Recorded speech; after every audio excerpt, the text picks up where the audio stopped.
Yes.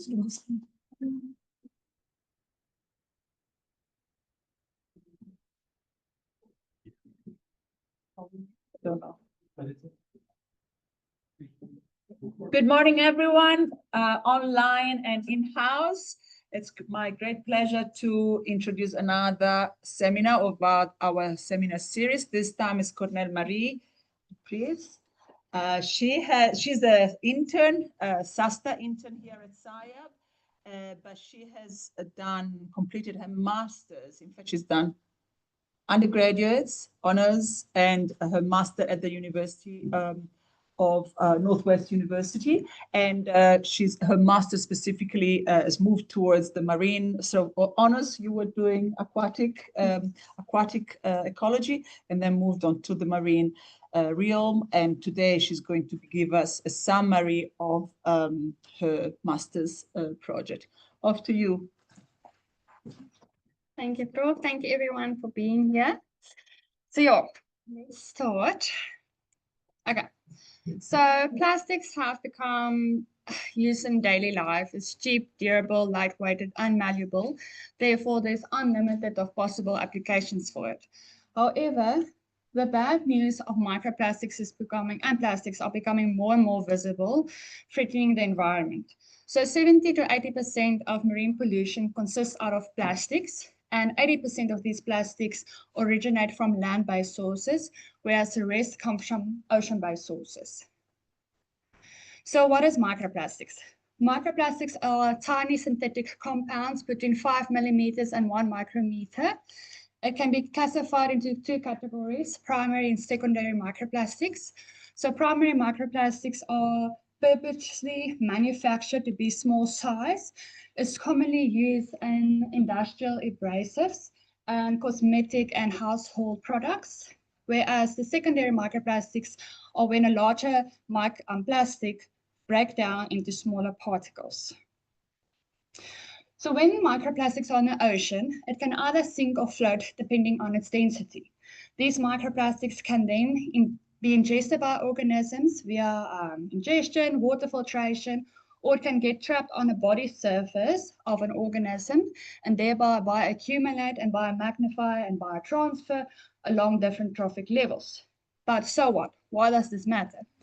So the bad news of microplastics are their size, chemical composition, and other adverse effects. So the small size can negatively impact an organism via impacting the feeding, growth, reproduction capabilities, and even survival rate.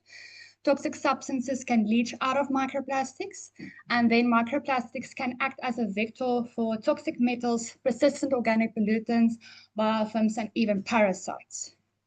So the question on if microplastics can transfer along a food web and if it can biomagnify is ongoing. Some literature suggests it and some not. Which brings me to my hypothesis that microplastics do in fact transfer along a nearshore marine food web. To investigate this hypothesis, I sampled water and sand and different marine invertebrates as well as seaweed. I quantify and classify the microplastics according to color, shape, size, and polymer composition. And by doing so, I try to determine if trophic transfer did occur. So for the study area, Nitrate Valley, located in the Western Cape, was selected. Sampling 3 seaweed species and marine invertebrates on different trophic levels were collected, as well as sand and water. Then for digestion, different procedures were followed because every sample, like the seaweed, I needed a different procedure compared to the invertebrates. So for the seaweed, I used a simplified enzymatic process to digest the whole seaweed.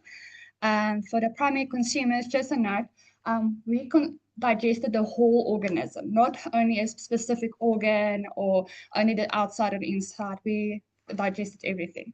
So for the primary consumers, except for 2, which I will come back to, I use a sodium hypochlorite and a hydrochloric acid procedure. It was only for the Cape urchin. I didn't do this. The skeleton was very difficult to digest. So I rather dissected, took the inside out, then did the procedure as I mentioned. And the same for the sea cucumber. A lot of sand was inside, so then I followed the density separation. Just the leathery body of the sea cucumber was a mess, so I did that. The same was done for sand. Density separation was used, and I used a sodium iodide salt, which is a very good quality salt. And for water filtration, I just did a plain vacuum filtration. No digestion was needed as no organic matter were present. Then for microplastic classification and quantification, it took very, very long, but I did it. So after hours, 7,344 potential microplastics were counted and classified according to these profiles. It was labeled either white, blue, transparent, or other, the sizes, and the morphotypes or shapes. Just a side note again, 98% of my samples did contain microplastics, so that is shocking, but yeah. And something cool but also sad, this is the first study to report microplastics in these species. Then for stats, I use SPSS to test the data for normality using the Kolmogorov-Smirnov test. The data did not meet the parametric assumptions, therefore continuously table analysis were followed to test if associations were present between the microplastic profiles and the different trophic levels. Afterwards, I did a post hoc test, also known as Z-scores, to determine precisely where the associations occurred and where not. So just quickly, well, not quickly, but what I found mostly was white and transparent. This was also the case for several other studies across the world, as most likely due to white and transparent bottles and plastic bags that enter rivers and oceans. And it can also result from weathering aging. So when microplastics are exposed in the environment to UV radiation, it loses its pigment and then change color. So it normally goes to white and then a yellow or ombre color. Then blue was also quite dominantly found. This makes sense as most of fishing energy, not most, but it's commonly used fishing material and equipment are blue, turquoise, greenish.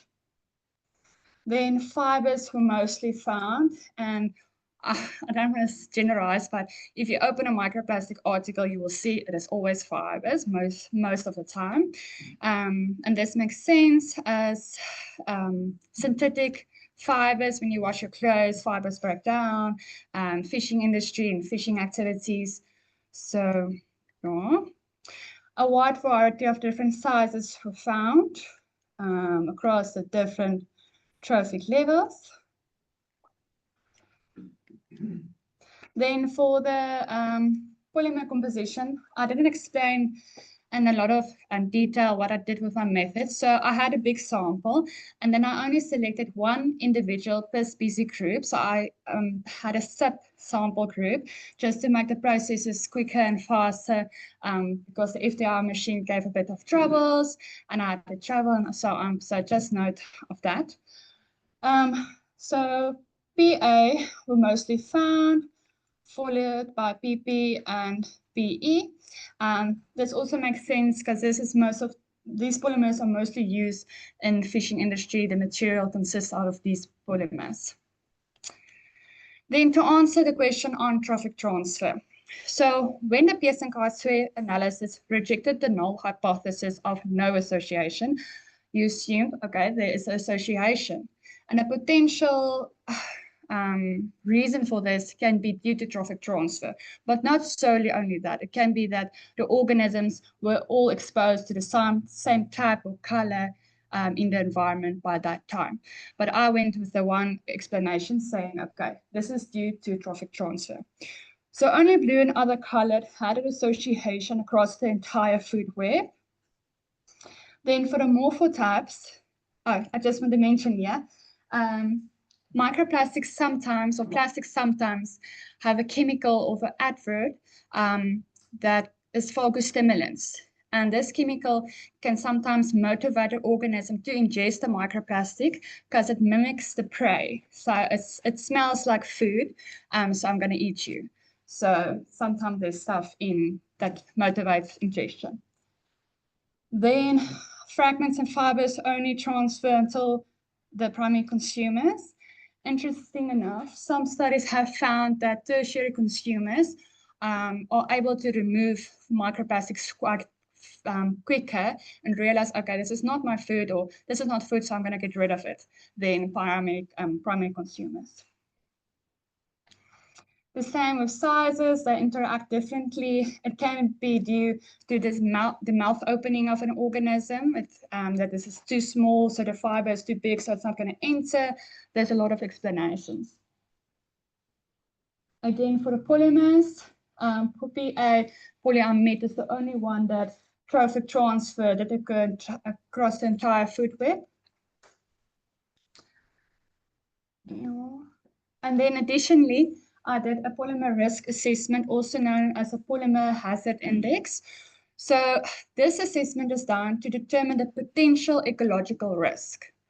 Okay, by using this equation, and every polymer in the world, or all polymers, have a assigned hazard score that you can find on the internet, and you use that score, put it in here, and then you get the value.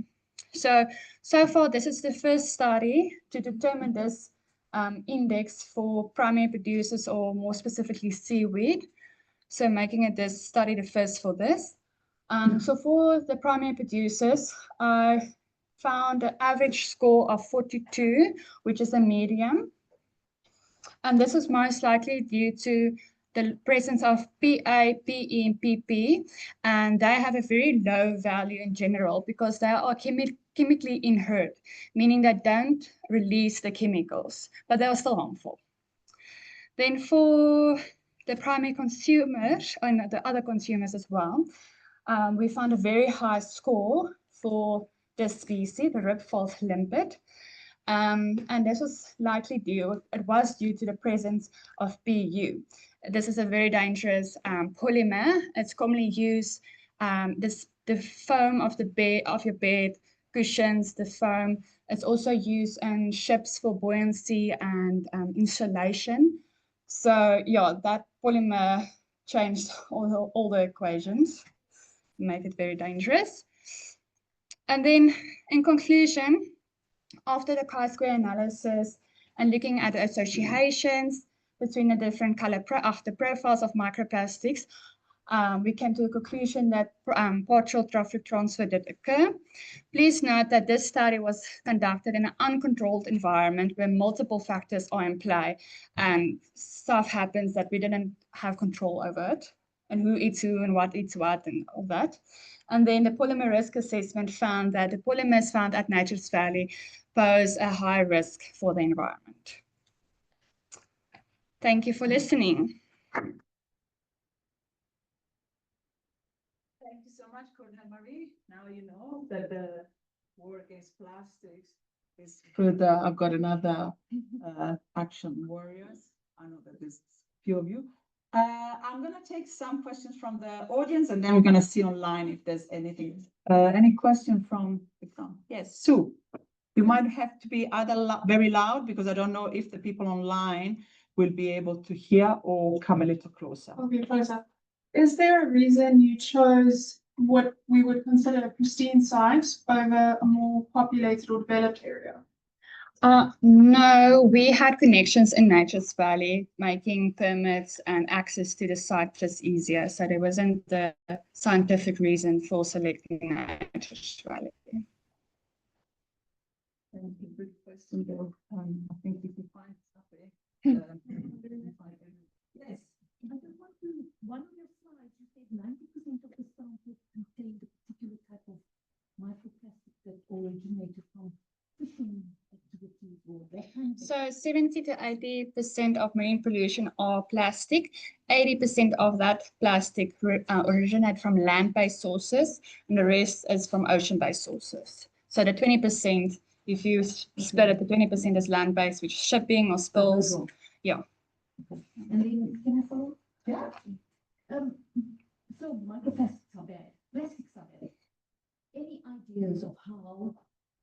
land-based waste disposal can be controlled in some way?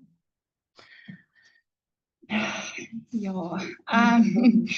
Sorry. No, it's a very good question. I don't want to say I don't know.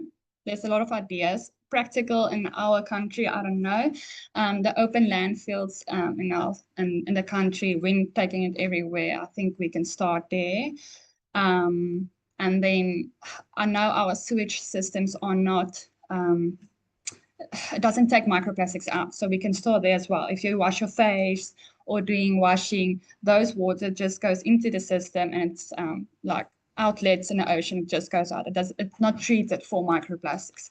So if we can start putting in steps to also treat microplastics there, I think that can also work. So, but yeah. Thank you. I also want to add and chip in, there's the power of the individuals to make choices and reduce the plastics. A lot of people are criticizing the actual environmental impact of recycling of plastic. So there's that.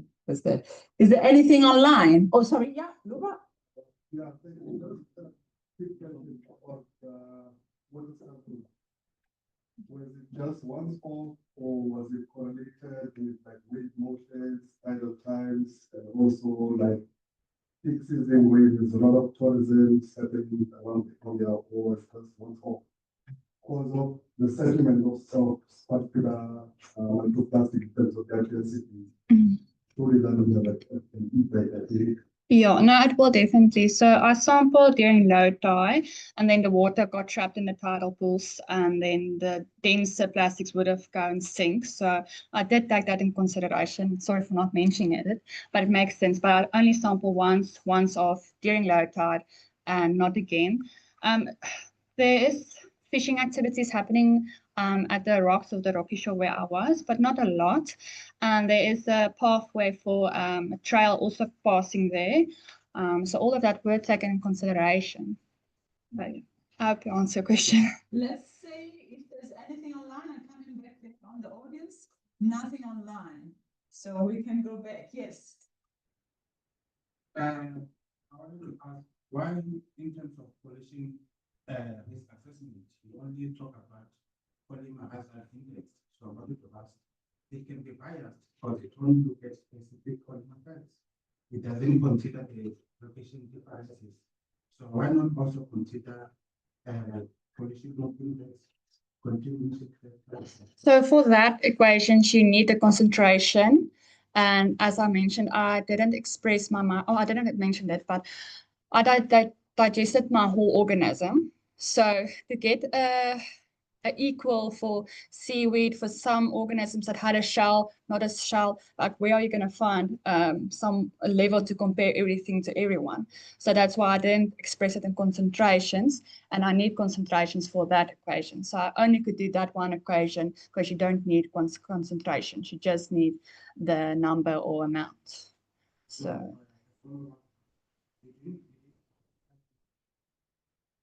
yeah, yes.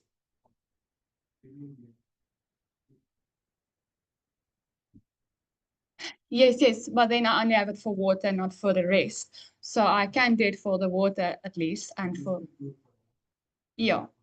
No, that's a good point. I would do that. I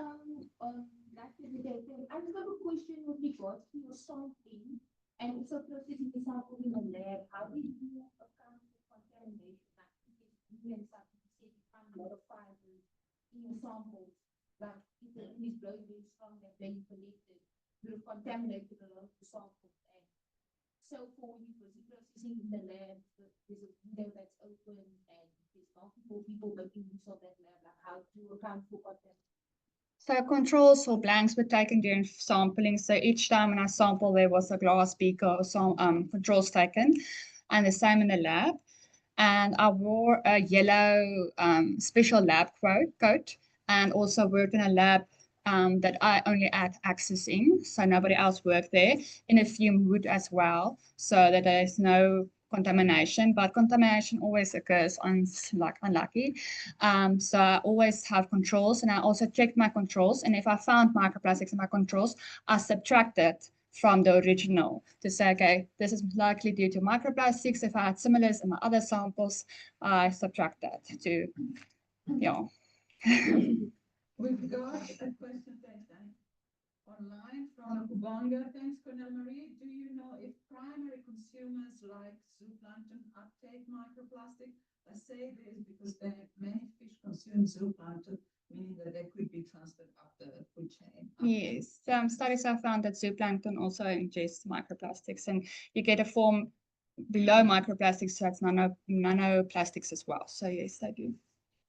I've got a question. If there's aren't other question, I don't know if it's like the same issue with what you had, but you have shown the polymer index, which you have mentioned of risk is for the environment. Is there anything similar that you can look in terms of health risk, linking a little bit to what Nokubonga was saying? So is there an ingestion polymer risk that could be calculated as well to translate it to human health? Yeah, I think so. The sadistic calculations were based for animals, but I think I trust there is. I will have to check, but I think there is, yes. Thank you. Any other question for Cornel-Mari? I think there's none online. Then help me to say thanks to her.